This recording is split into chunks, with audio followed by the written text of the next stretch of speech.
85 ദിർഹത്തിന് UAE മൊത്തം കറങ്ങി നിൽക്കുന്ന ഒരു ചങ്ങായിന്റെ കൂടെയാണ് ഞാനുള്ളത്. ആഷിഖ് അല്ലേ? ആഷിഖ് ബോൾഗ. അപ്പൊ ഈ സൈക്കിളിലാണ് ആശാൻ എത്ര ദിവസം എടുത്തു? ഞാൻ 12 ദിവസം. ഈ സൈക്കിളിൽ 12 ദിവസം എടുത്ത് UAE മൊത്തം 7 എമിറേറ്റും കവർ ചെയ്ത് ഇപ്പൊ എന്റെ അടുത്ത് നിൽക്കുന്നു. 85 ദിർഹംസ് ലാവിഷാണോ? അത് കൂടുതലാണ്. ആ പൈസയും കൂടുതലാണ്. അത് കുറച്ച് റൈഡ് ചെയ്യാൻ പറ്റും.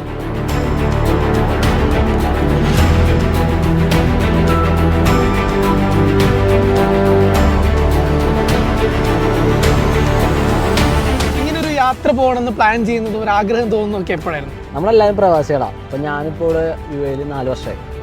അപ്പോൾ ഞാൻ ഈ സൈക്ലിങ്ങിൽ വന്നിട്ട് ഇപ്പോൾ 8 വർഷമായി. അപ്പോൾ നമ്മൾ ഇവിടെ വന്നപ്പോൾ നമ്മൾ വെറുതെ പണിയെടുത്തുകൊണ്ട് ഇവിടെ ഉണ്ടായിട്ട് കാര്യമില്ല. നമ്മളൊരു ഐഡൻറ്റിറ്റി ഇവിടെ ഉണ്ടാവണം. അപ്പോൾ ഞാൻ ഇപ്പോൾ 4 വർഷമായിട്ട് ഇവിടെ UAE ഉണ്ട്. അപ്പോൾ നമുക്കൊരു ഫസ്റ്റ് വന്നപ്പോൾ തൊട്ടൊരു ആഗ്രഹം ഉണ്ടായിരുന്നു UAE ഒന്ന് കാണലുണ്ട്. നമ്മൾ കാറിലും ഇതിലൊക്കെ ആയിട്ട് പോകും. പക്ഷേ എന്തുകൊണ്ട് സൈക്കിള്? കാരണം ഓൾറെഡി ഞാൻ സൈക്കിൾ എൻ്റെ പാഷനാണ്. നാട്ടിൽ നല്ല രീതിയിൽ റൈഡ് ചെയ്തിട്ടുണ്ട്. ആ സെയിം പാറ്റേൺ ഇവിടെ കൊണ്ടുവരാം. അതായത് ചിലവ് കുറച്ച് നമ്മളെ ഫ്രണ്ട് സർക്കിളിൽ അവരായിട്ട് കണക്ട് ചെയ്ത് സോഷ്യൽ മീഡിയ, ഫാമിലി, അതെന്ന് വെച്ചാൽ പല കാര്യങ്ങളുണ്ട്. ഒന്ന് നമുക്ക് ഫാമിലിയായിട്ട് ഒന്ന് എല്ലാവരും കാണാൻ പറ്റും, പുതിയ ഫ്രണ്ട്സിനെ ഉണ്ടാക്കാൻ പറ്റും, ഒരു കമ്മ്യൂണിറ്റി ബിൽഡ് ചെയ്യാൻ പറ്റും. അതൊക്കെയാണ് നമ്മളെ മൈൻഡ്. അപ്പോൾ അതിന് വേണ്ടി ഞാനിപ്പോൾ സൈക്കിൾ ചൂസ് ചെയ്യും. ഒരു 12 ദിവസം റൈഡ് എൻ്റെ UAE, ഒരു 772 കിലോമീറ്റേഴ്സ് സോളോ റൈഡ്.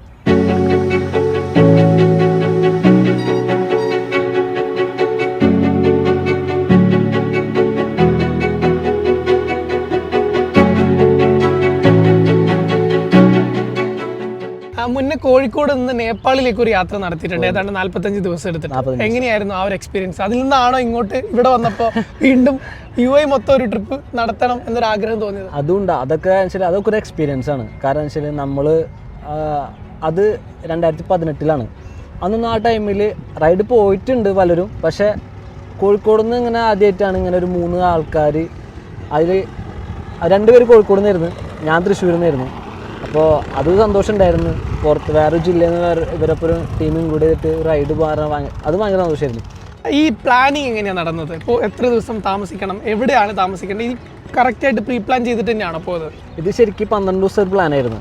അപ്പോൾ നമ്മൾ ഓരോ ദിവസം റൈഡ് തുടങ്ങുന്നതിന് മുന്നേ തലേദിവസം പ്ലാൻ ആക്കും, എത്ര കിലോമീറ്റർ. അപ്പോൾ ആ ഒരു കിലോമീറ്ററിൻ്റെ ഗ്യാപ്പിൽ നമ്മൾ ആദ്യം റൂട്ട് സെറ്റ് ചെയ്യും, എന്താണ് അതിൻ്റെ ടെറൈൻ. അപ്പോൾ കുറച്ച് കാര്യം നമുക്ക് യൂട്യൂബ് എല്ലാം നോക്കിയിട്ട് അറിയാൻ പറ്റും. അപ്പോൾ ഫസ്റ്റ് നമ്മൾ പ്രിഫർ ചെയ്യുക നമ്മൾ ഫാമിലി ആരെങ്കിലും ആ റൂട്ടിലുണ്ടോ, അല്ലെങ്കിൽ ഫാമിലി അല്ലെങ്കിൽ നമ്മളെ ഫ്രണ്ട്സിൻ്റെ ഫാമിലി ആരെങ്കിലും ഉണ്ടോ. കാരണം വെച്ചാൽ അതിൻ്റെ ഒരു ഉപകാരം എന്താ വെച്ചാൽ ഇപ്പോൾ ഈ ട്രാവലിന് മെയിനായിട്ട് വേണ്ടത് സേഫായിട്ട് നിൽക്കുന്ന ഒരു സ്ഥലം, പിന്നെ നല്ല താമസം, പിന്നെ നല്ല ഫുഡ്, പിന്നെ അറിയണവരാകുമ്പോൾ കുറച്ചുകൂടി എളുപ്പമാണ്. നമുക്കിപ്പോൾ പിറ്റേ ദിവസം കുറച്ച് നേരം വെയിറ്റ് ചെയ്തിട്ട് പോയാലും കുഴപ്പമൊന്നുമില്ല. പിന്നെ മെയിനായിട്ട് കോസ്റ്റ് കട്ടിങ് ആണ് നമ്മളെ പ്ലാൻ. അപ്പോൾ ഭക്ഷണം കാര്യം നല്ല ഭക്ഷണം കിട്ടും. അപ്പോൾ ഞാനെന്ന് വെച്ചാൽ പരമാവധി പുറത്തുനിന്നുള്ള ഫുഡ് അവോയ്ഡ് ചെയ്യാൻ നോക്കും. കാരണം നമ്മൾ ഒരു റൈഡ് പോകണതാണ്. കാരണം അറിയാമല്ലോ പല വസ്തുക്കളും പിടിക്കാൻ ചാൻസ് ഉണ്ട്. അപ്പോൾ സേഫായിട്ട് റൈഡ് ചെയ്യുക. അപ്പോൾ അതിന് നമ്മൾ കുറച്ച് കാര്യം ഞാൻ കെയർ ചെയ്തിരുന്നു. ഇപ്പോൾ മെഡിസിനായിട്ടും പിന്നെ നട്ട്സ്, പിന്നെ ചെറിയൊരു ജ്യൂസ് മിക്സർ. അപ്പോൾ അതിൻ്റെ ഗുണം എന്താണെന്ന് വെച്ചാൽ ഇപ്പോൾ നമുക്ക് വേറെ പുറത്തുനിന്ന് ഫുഡ് കഴിക്കണ്ട, നട്ട്സും പാലും സെറ്റാണെങ്കിൽ നമുക്ക് ഒരു നേരത്തെ ഫുഡ് നമുക്ക് കയ്യിൽ അങ്ങനെ പോകും. അപ്പോൾ ഓരോ ദിവസവും നമ്മൾ ഒരു ദിവസം റൈഡ് ചെയ്യുന്നതിൻ്റെ തലേ ദിവസം നമ്മൾ പ്ലാൻ ആക്കും. അവിടെ ചെന്ന് താമസിക്കാൻ നമുക്ക് ഗ്യാപ്പ് ഉണ്ട്, അല്ല നമുക്ക് അവിടെ താമസിക്കുന്ന സൗകര്യമുള്ളതുകൊണ്ട് നമ്മൾ ഹാപ്പിയാണ്, മെല്ലെ പോയാൽ മതി. അപ്പോൾ പോണ വഴിയുള്ള കാഴ്ചകൾ കാണാൻ പറ്റും, പല ആൾക്കാരെ കാണാൻ പറ്റും, അവരായിട്ട് ഇൻട്രാക്ട് ചെയ്യാൻ പറ്റും. ഈ ഫുഡും കാര്യങ്ങളൊക്കെ എങ്ങനെ ഉണ്ടായിരുന്നു മൊത്തത്തിൽ? ഫുഡ് അടിപൊളിയായിരുന്നു. കാരണം ഞാൻ നേരത്തെ പറഞ്ഞ പോലെ തന്നെ ഞാൻ എങ്ങനെയാണോ നാട്ടിൽ റൈഡ് ചെയ്തിരുന്നത് അതേ സെയിം പാറ്റേൺ ഇവിടെ. കുറേ അധികം ഫുഡ് കഴിച്ചാൽ നമുക്ക് റൈഡ് ചെയ്യാൻ ബുദ്ധിമുട്ടാവും. അപ്പം ഇങ്ങനത്തെ ഫുഡാകുമ്പോൾ ലൈറ്റ് ഫുഡാണ്, പിന്നെ നമുക്ക് സ്റ്റൊമക്കിന് പ്രോബ്ലം ഒന്നും ഉണ്ടാവില്ല, നല്ല ഹാപ്പി ആയിട്ട് റൈഡ് ചെയ്ത് പോവാം. ഇപ്പോൾ എനിക്ക് തോന്നുന്നു എൻ്റെ ഒരു UAE മൊത്തം സൈക്കിൾ ട്രാക്ക് വരും എന്നാണ് തോന്നുന്നത്. കാരണം ഇപ്പോൾ ഞാൻ പോയപ്പോഴും ഈവൻ നമ്മുടെ അലൈൻ ടു അബുദാബി റൂട്ടിൽ നമ്മുടെ ഹൈവേൻ്റെ പാരലലായിട്ട് തന്നെ അവർ സൈക്കിൾ ട്രാക്ക് പണിയുന്നുണ്ട്. ഈവൻ കിസേസിലാണെങ്കിലും എവിടെയാണെങ്കിലും ഫുൾ കണക്റ്റഡ് ആക്കാൻ പോവുക. അപ്പോൾ അത് നല്ല കാര്യം. കാരണം പ്രത്യേകിച്ച് UAE പോലുള്ള രാജ്യം അവരെ ഇൻഫ്രാസ്ട്രക്ചർ, അവരെ ഐഡിയയും അവർ ഡെവലപ്പ് ചെയ്യണമൊക്കെ സൂപ്പറാണ്. കാരണം അവർ അത്രയും സൈക്ലിങ്ങിന് സൈക്ലിംഗ് ടൂറിസത്തിന് ഇമ്പോർട്ടൻസ് കൊടുക്കുന്നുണ്ട്. കാരണം ഇതൊക്കെ ഞാൻ നേരിട്ട് അനുഭവിച്ചതും അതിൻ്റെ ഇപ്പോൾ ഒരു എക്സാമ്പിളാണ് Abu Dhabi to Dubai, Dubai to Abu Dhabi cycle track. അതൊരു 115 കിലോമീറ്ററിൻ്റെ ട്രാക്കാണ്. അതൊക്കെ തന്നെ നല്ല എക്സ്പീരിയൻസ് അടിപൊളിയാണ്. ഈവൻ അത് മാത്രമല്ല കേട്ടോ, പ്ലെയിൻ റോഡാണെങ്കിൽ കൂടി അവിടെ ഓരോ 10 കിലോമീറ്റർ കഴിയുമ്പോഴും എമർജൻസി ഫോണുകൾ വെച്ചിട്ടുണ്ട്. അവിടെ വന്നിട്ട് ആംബുലൻസിൻ്റെയും പിന്നെ പോലീസുകാരൻ്റെ നമ്പറൊക്കെ മെൻഷൻ ചെയ്തിട്ട് അതൊക്കെ, പിന്നെ റെസ്റ്റിംഗ് ഏരിയ, പിന്നെ വെള്ളം, അതൊക്കെ വെച്ച് നോക്കുമ്പോൾ അടിപൊളിയാണ്. അതൊക്കെ അങ്ങനത്തെ ഒരു സിസ്റ്റം നമ്മളെ നാട്ടിലും വരണം, ഇന്ത്യയിലും വരണം. ഇന്ത്യയിൽ മാത്രമല്ല എല്ലായിടത്തും വരണം. അപ്പോൾ വെച്ചാൽ കുറച്ചുകൂടി ഇത് ക്ലോസ് ടു നാച്ചുറാണ്. അപ്പോൾ നമ്മൾ ഈവൻ ഇപ്പോൾ ഞാൻ അനുഭവിച്ചപ്പോൾ കാറ്റായിക്കോട്ടെ മഴ ആയിക്കോട്ടെ ഇതൊക്കെ ഞാൻ എൻ്റെ ഫേസിലും എൻ്റെ കയ്യിലും എൻ്റെ ശരീരത്തിലും എത്തിയിട്ടാണ് പോണത്.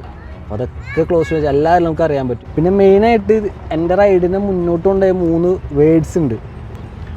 എവിടെന്നാ, എങ്ങോട്ടാ, എന്തിന്. അത് പറയാൻ കാരണം എന്താണെന്ന് വെച്ചാൽ ഇപ്പോൾ ഒരാളെന്തായാലും കണ്ടു കഴിഞ്ഞാൽ എവിടെ നിന്നാന്ന് ചോദിക്കും. അപ്പോൾ നമ്മളടുത്തൊരു കമ്മ്യൂണിക്കേഷൻ വരും, എങ്ങോട്ടാണ്. അപ്പോൾ നമ്മളൊരു 15 മിനിറ്റ് ഇല്ലെങ്കിൽ 10 മിനിറ്റ് അവരായിട്ട് സംസാരിക്കണം. അപ്പോൾ ഒന്നാമത് ഞാൻ സോളോണ് പോണത്. ഒരാളെ വർത്താനം പറയാൻ കിട്ടുന്നത്, അവരായിട്ട് ചെറിയ കാര്യം ഷെയർ ചെയ്യാൻ പറ്റുന്നു, അവരെ കാര്യം കേൾക്കാൻ പറ്റുന്നതൊക്കെ ഭയങ്കര ഭാഗ്യമാണ് അതൊക്കെ.